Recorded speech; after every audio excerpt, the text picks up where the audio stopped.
नमस्कार विद्यार्थियों, ऑनलाइन कक्षाओं में आपका स्वागत है। विद्यार्थियों, हमने पिछले वीडियो के माध्यम से मानव भूगोल के सामान्य परिचय के अंतर्गत मानव भूगोल की जो परिभाषाएं जो है आपके पाठ्यक्रम में दी हुई उनको हमने पढ़ा। आज उसी श्रृंखला को आगे बढ़ाते हुए आपका जो दूसरा प्रश्न बढ़ता है, मानव भूगोल की प्रकृति क्या है। दूसरा प्रश्न मैंने आपको प्रश्न बताए थे कि करके कौन कौन से प्रश्न इस लेसन से पढ़ेंगे। तो मानव भूगोल की प्रकृति क्या है, नेचर यानी मानव भूगोल का स्वभाव क्या है। प्रकृति से मतलब क्या है, स्वभाव। जैसे किसी व्यक्ति का स्वभाव पढ़ने में होता है, किसी व्यक्ति का स्वभाव खेलने में होता है, किसी व्यक्ति का स्वभाव खाने में होता है, उसी प्रकार जो अपना जो सब्जेक्ट हम पढ़ रहे हैं उस सब्जेक्ट का जो एरिया है, जिस क्षेत्र को वह घेरता है, उसका अध्ययन करना हमारे सब्जेक्ट का स्वभाव है। और हमने पढ़ा कि मानव भूगोल किसका अध्ययन करता है, मानवीय पर्यावरण का अध्ययन करता है। किसके संदर्भ में करता है, तो भौतिक वातावरण या भौतिक पर्यावरण के संदर्भ में करता है। यानी वह मानव जो भौतिक वातावरण में है, इस मानव के समस्त परिदृश्यों का अध्ययन मानवीय पर्यावरण के दौरान किसमें किया जाता है, मानव भूगोल में। यानी वह मानव जो भौतिक वातावरण में है, और भौतिक वातावरण में कौन सा, मानवीय पर्यावरण निर्मित किए हुए हैं, तो उनका अध्ययन हम किसमें करेंगे, मानव भूगोल में करेंगे। अब सामान्य मानव भूगोल की प्रकृति की बात करें तो अलग अलग सब्जेक्ट है। जैसे कि एक विद्वान ब्रूस ने, जो आपकी बुक में जो परिभाषा है, ब्रूस ने कहा कि जो अर्थशास्त्र है उसका संबंध कीमतों से है, इतिहास का संबंध समय से है। उसी प्रकार हम देखें तो आपके भूगोल यानी भूगोल का संबंध स्थान से है। भूगोल का संबंध किससे है, स्थान से है। और भौतिक भूगोल जो है उसका संबंध भौतिक क्रियाओं से है। उसी प्रकार हम देखें तो मानव भूगोल का संबंध मानवीय पर्यावरण से, किससे है, मानवीय पर्यावरण से है। और इन सभी क्षेत्रों में चाहे वो कोई सा ही सब्जेक्ट हो, उस सब्जेक्ट के अंतर्गत क्यों, कैसे, कहाँ, कब, ये जितने भी क्वेश्चन है, इन क्वेश्चंस का उत्तर जानना क्या कहलाएगा, उस सब्जेक्ट की प्रकृति कहलाएगी। जैसे आप किसी व्यक्ति के स्वभाव को जान रहे हो, उस व्यक्ति के नेचर को जान रहे हो, उस व्यक्ति के नेचर को जानने के लिए आपको उस व्यक्ति के संदर्भ में कई प्रकार के प्रश्न जानने होंगे। और जब आप उसके संबंधित जो प्रश्न है उनका उत्तर जान लोगे तो आपको उसके स्वभाव के बारे में पता लग जाएगा। ये तो सामान्य बात हुई कि नेचर क्या है। अब हम बात करते हैं कि मानव भूगोल की प्रकृति क्या है। तो मानव भूगोल जो है वो मानव केंद्रित विषय है। जो क्या है, मानव केंद्रित विषय है। यानी मानव को केंद्र में रख करके और यह समस्त परिदृश्यों का अध्ययन करता है। तो यह मानव केंद्रित विषय है। अब मानव केंद्रित विषय तो किसका अध्ययन करेगा, तो मानवीय समस्त क्रियाओं का, मानव की समस्त क्रियाएं, मानवीय क्रियाओं का जो मानव अपने वातावरण में घटित कर रहा है, उन सभी क्रियाओं का जो हमारे विश्व में घटित हो रही है उनका अध्ययन करना ही किसकी प्रकृति है, मानव भूगोल की। तो समझ में आ गया होगा कि मानव भूगोल एक मानव केंद्रित विषय है जिसके अंतर्गत हम मानवीय समस्त क्रियाओं का मानवीय समस्त क्रियाओं का या समस्त मानवीय क्रियाओं का, समस्त मानवीय क्रियाओं का अध्ययन करते हैं। समस्त मानवीय क्रियाओं का क्या करते हैं? अध्ययन करते हैं। और उससे जुड़े हुए कब, क्यों, कहाँ, कैसे आदि प्रश्नों को भी हम जानते हैं। और यही क्या है? मानव भूगोल की प्रकृति। सेंटेंस में लिखे तो मानव भूगोल की प्रकृति का सामान्य अर्थ, मानव भूगोल की प्रकृति का सामान्य अर्थ समस्त मानवीय क्रियाओं का अपने वातावरण में जो संचालन है उसका अध्ययन करना और उन क्रियाओं से जुड़े हुए क्यों, कब, कहाँ, कैसे आदि प्रश्नों को जानना ही मानव भूगोल की प्रकृति है। कब, क्यों, कहाँ, कैसे आदि विषयों को जानना ही क्या है? मानव भूगोल की प्रकृति है। समझ में आ गया होगा कि मानव भूगोल का स्वभाव समस्त मानवीय क्रियाओं का अध्ययन करना है जो इस वातावरण में घटित होती है। और इस अध्ययन के बाद हम क्या कर पाते हैं?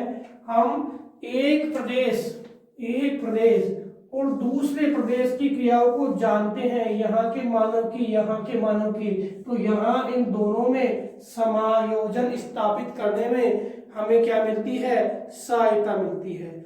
और क्या क्या हमें जो इससे लाभ होता है अगर जान लेते हैं तो हमें उस क्षेत्र में रहने वाले मानव में सामाजिक, सांस्कृतिक, आर्थिक, राजनीतिक, ठीक है, ये काफी जो बदलाव है ये या इनकी जो विशेषताएं हैं वो हमें इस मानव भूगोल के अध्ययन के दौरान या मानव भूगोल के नेचर के दौरान क्या है? पता लगती है। मानव भूगोल की प्रकृति के दौरान क्या है? पता लगती है।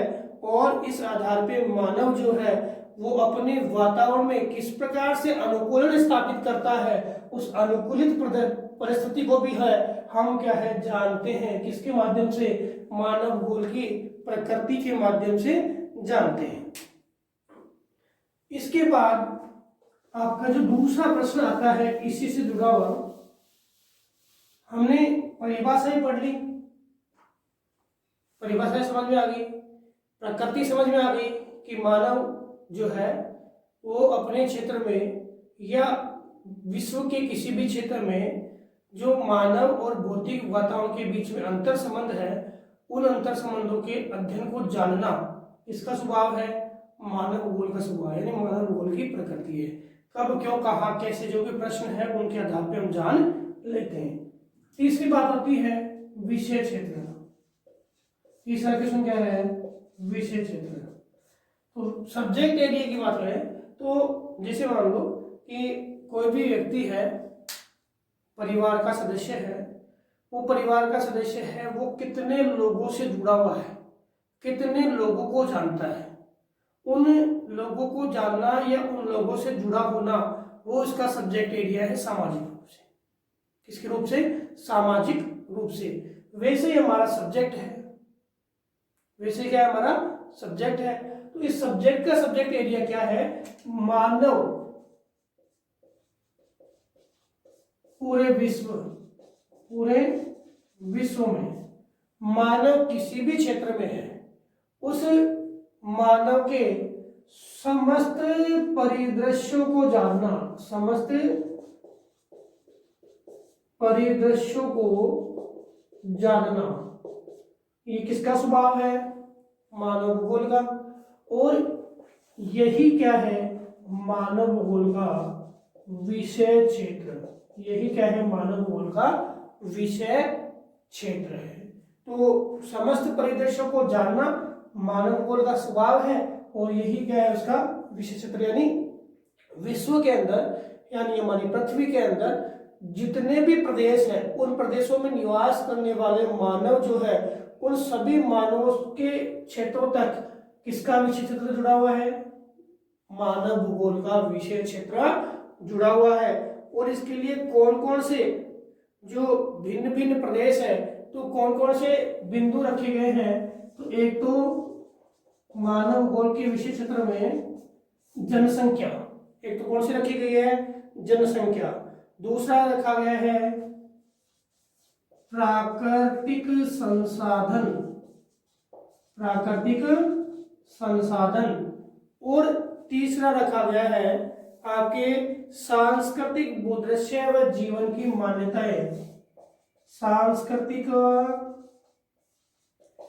भूदृश्य व जीवन की मान्यताएं, सांस्कृतिक भूदृश्य व जीवन की मान्यताएं। और चौथा रखा गया है पारस्परिक संबंधों में मानव उन्नति के जो कारण है उनको, जो मानव उन्नति के जो कारण है, मानव उन्नति के जो उद्देश्य है, उनको मानव भूगोल के विषय क्षेत्र में रखा गया है। सारे समझना कि देखो मानव है, उसका समस्त परिदृश्य, पूरे विश्व में मानव कहाँ कहाँ फैला हुआ है, तो उन परिदृश्यों में हम मानव भूगोल के सब्जेक्ट एरिया के अंदर मानव भूगोल के सब्जेक्ट एरिया में कौन कौन सी चीजों को रखते हैं। तो सबसे पहले हम किसको रखेंगे, मानव को, क्योंकि मानव भूगोल किस आधारित या किस केंद्रित किस पर आधारित विषय है, सॉरी किस पर आधारित विषय है। तो मानव भूगोल आपके मानव पर आधारित विषय है। तो सबसे पहला विषय क्षेत्र कौन सा हो गया, जनसंख्या। सबसे पहला विषय क्या हो गया, जनसंख्या। तो मानव भूगोल का पहला विषय क्षेत्र है पूरे विश्व की जनसंख्या। अब दूसरा, जनसंख्या किस पे निर्भर है, तो प्राकृतिक संसाधनों। दो तो प्रमुख है मानव भूगोल के सब्जेक्ट एरिया में। दो जो कॉन्सेप्ट है, दो बिंदु है, वो प्रमुख है। एक तो कौन सा, जनसंख्या, और एक कौन सा, प्राकृतिक संसाधन। क्योंकि प्राकृतिक संसाधनों के आधार पर ही जनसंख्या का विकास होता है। और मानव कहीं पर अनुकूलन स्थापित करता है तो किसके आधार पर करेगा, प्राकृतिक संसाधनों के आधार पर करेगा। अब प्राकृतिक संसाधन और जनसंख्या दोनों ये मुख्य है। संसाधन है तो जनसंख्या है, संसाधन तो जनसंख्या। यदि प्रकृति है, प्रकृति प्रदत्त संभावनाएं हैं तो ही मानव रहेगा, अन्यथा नहीं रहेगा। अब ये दोनों चीजें मिल गई तो बाद में क्या होगा, मानव क्या बढ़ाएगा, सांस्कृतिक भूदृश्य यानी समाज की रचना करेगा। और समाज की रचना के आधार पर मानव विभिन्न प्रदेशों में, विश्व के विभिन्न भागों में, जैसे भारत में देखें उत्तर दक्षिण पूर्व पश्चिम, ऐसे ही हमने एशिया, यूरोप, अफ्रीका, अमेरिका, दक्षिणी अमेरिका, ऑस्ट्रेलिया, समस्त परिदृश्यों में रहने वाला मानव है, अलग अलग सांस्कृतिक भूदृश्य रखता है। और अलग अलग सांस्कृतिक भूदृश्य किसके आधार पर है, उस मानव के प्राकृतिक संसाधनों के आधार पर है। जैसा वहां क्लाइमेट है, जैसे वहां पे रिसोर्सेज है, उसी प्रकार के वहां पे कल्चर है। ये उदाहरण, ठीक है। अब इसके बाद पारस्परिक संबंधों में मानव उत्पत्ति के उन्नति के उद्देश्य है। अब किसके बीच संबंध, आपके जनसंख्या और प्राकृतिक संसाधन के बीच में जो संबंध है उसके आधार पर ही क्या है, मानव की उन्नति को माना गया है। और मानव उन्नति के जो परिदृश्य है उसको भी हम किसमें, मानव भूगोल के विषय क्षेत्र के अंतर्गत रखते हैं। तो सामान्य सी बात है कि मानव भूगोल का विषय क्षेत्र है वो व्यापक है, पूरे विश्व में जहां भी मनुष्य रहता है उस मनुष्य के निवास स्थान और वहां के वातावरण से जुड़े हुए समस्त परिदृश्यों को जानना ही क्या है, मानव भूगोल का विषय क्षेत्र है। समस्त परिदृश्यों को जानना ही क्या है, मानव भूगोल का विषय क्षेत्र है। और यही इसकी क्या है, प्रकृति है। तो इसके अलावा वह दोनों में अंतर संबंध होगा तो संस्कृति बढ़ेगी। और इस संस्कृति के अनुसार देखें तो ये पारस्परिक संबंध किस प्रकार का है, उसी के आधार पर मानव का विकास होगा। अगर इन दोनों में संबंध है नहीं है तो ये मानो कि वहां पे मानव सभ्यता जल्दी ही क्या हो जाती है, नष्ट हो जाती है। इसके बाद जो आपके प्रश्न आया है जो बोर्ड में, वो है हंटिंगटन ने मानव भूगोल के विषय क्षेत्र को दो भागों में विभाजित किया। एक मानवीय अनुक्रियाएं मानवीय अनुक्रियाएं और भौतिक दशाएं। देखो, मानव भूगोल में पढ़ो या भूगोल में पढ़ लो, कहीं पर भी देखो, दोनों सब्जेक्ट में, भौतिक भूगोल में, मैं कहने का मतलब भूगोल के अंतर्गत देखें तो भौतिक भूगोल में या मानव भूगोल में, दोनों में दो ही आपको आधार मिलेंगे, एक तो भौतिक और एक मानवीय। तो मानवीय अनुक्रियाएं हैं वो किससे जुड़ी हुई है? भौतिक दशाओं से, और इन भौतिक दशाओं के आधार पर ही मानवीय दशाओं का क्या है, मानवीय अनुक्रियाओं का विकास हुआ है। तो मानव भूगोल के विषय क्षेत्र में इन दोनों को व्यापक रूप से पढ़ा जाता है, व्यापक रूप से इनका अध्ययन किया जाता है, और यही मानव भूगोल का क्या है, विषय क्षेत्र माना है किसने? हंटिंगटन ने। तो कह सकते हैं कि मानव भूगोल का विषय क्षेत्र व्यापक है, बड़ा है, और इसको हम और भी पहलुओं के आधार पर समझ सकते हैं। तो हंटिंगटन का याद रखना, एक तो मानवीय अनुक्रिया, एक तो क्या है, मानवीय अनुक्रिया, और एक आपके दूसरा जो हंटिंगटन का है वो है भौतिक दशाएं। इसके बाद हम बात करें कि कौन कौन से पहलू है जिसके आधार पर हम मानव भूगोल के अध्ययन को या मानव भूगोल के विषय क्षेत्र को समझ सकते हैं। तो इन पहलुओं में पहला पहलू है जनसंख्या। ये सबसे इंपॉर्टेंट है भाई, मानव ही तो इंपॉर्टेंट है, क्योंकि मानव भूगोल है वो किस पे टिका हुआ है, किसको केंद्र मान करके और मानव भूगोल का अध्ययन करता है, तो व्यक्ति को, मानव को। तो ये जनसंख्या इंपॉर्टेंट है, और जनसंख्या की क्षमता, ठीक है, कहां कहां तक व्यक्ति फैला हुआ है। इसके अलावा दूसरा जो है वो क्या है, संसाधन। ये दो चीज हंटिंगटन ने भी कहा था, ये भौतिक पर्यावरण है और ये मानवीय पर्यावरण है। ये मानव की अनुक्रिया क्षमता किसके अनुसार है, मानव की अनुक्रिया, और संसाधन क्या है, भौतिक दशाएं। इसके अलावा हम बात करें तो तीसरी बात आती है सांस्कृतिक वातावरण। सांस्कृतिक वातावरण का निर्माण कौन करेगा? सांस्कृतिक वातावरण का निर्माण करेगा मानव। और मानव किससे संबंध बनाएगा? अपने वातावरण से, यानी अपने भौतिक वातावरण से संबंध बना करके, और किसका? सांस्कृतिक वातावरण का निर्माण करेगा। और ये सांस्कृतिक वातावरण का निर्माण है वो एक समय में नहीं हुआ, मानव की उत्पत्ति से लेकर के और मानव के वर्तमान स्वरूप का अगर हम अध्ययन करें तो विभिन्न समय में बदलाव आपको स्टेप बाय स्टेप देखने को मिलते हैं। और यह जो क्रिया है, हम समय के अनुसार इस समस्त विषय क्षेत्र को विभिन्न अध्ययनों के माध्यम से पढ़ते हैं, उसको क्या बोलते हैं? कालिक अनुक्रमण। यानी मानव भूगोल के विषय क्षेत्र में समय का भी एक अहम रोल है, क्योंकि मानव की उत्पत्ति से लेकर वर्तमान तक के जो बदलाव है उनको हम विभिन्न समयों के आधार पर पढ़ते हैं। इसके बाद हम देखें तो प्रादेशिक समायोजन और प्रादेशिक संगठन।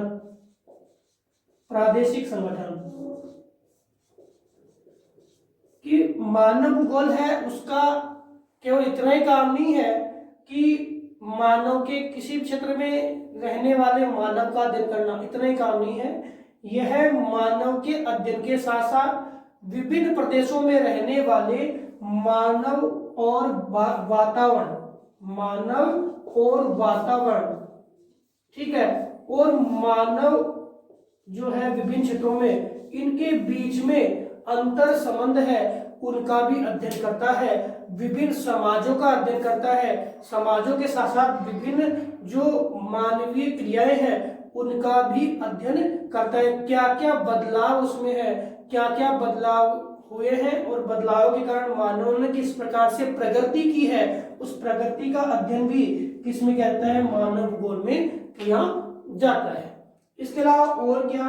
तो इसके अलावा मानव द्वारा निर्मित सामाजिक वातावरण, सांस्कृतिक वातावरण, राजनीतिक वातावरण, इनका भी अध्ययन आपके किस विषय में किया जाता है? मानव भूगोल में किया जाता है।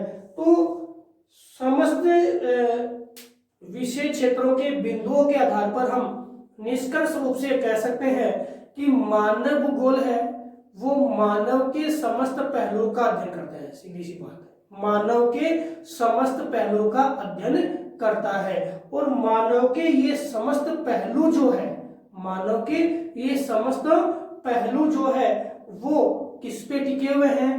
वो टिके हुए हैं भौतिक वातावरण पे।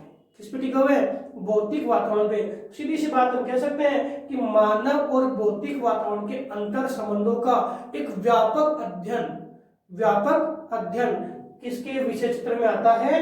मानव भूगोल के विषय क्षेत्र में आता है। तो विद्यार्थियों, हमने आज इस वीडियो के माध्यम से दो प्रश्न, एक तो मानव भूगोल की प्रकृति और एक मानव भूगोल का विषय क्षेत्र, दो प्रश्नों का हमने अध्ययन किया है जो इंपॉर्टेंट भी है, क्योंकि प्रकृति और विषय क्षेत्र है वह आपके मानव भूगोल के अध्ययन को हमारे सामने क्या करते हैं? प्रस्तुत करते हैं। हम जान पाते हैं कि मानव भूगोल में हम क्या पढ़ पाएंगे और मानव भूगोल किन चीजों को पढ़ता है, ये दोनों चीज हम जान पाते हैं। तो विद्यार्थियों, अगले वीडियो के माध्यम से इसी लेसन से जुड़ा हुआ अगला बिंदु पढ़ेंगे। धन्यवाद।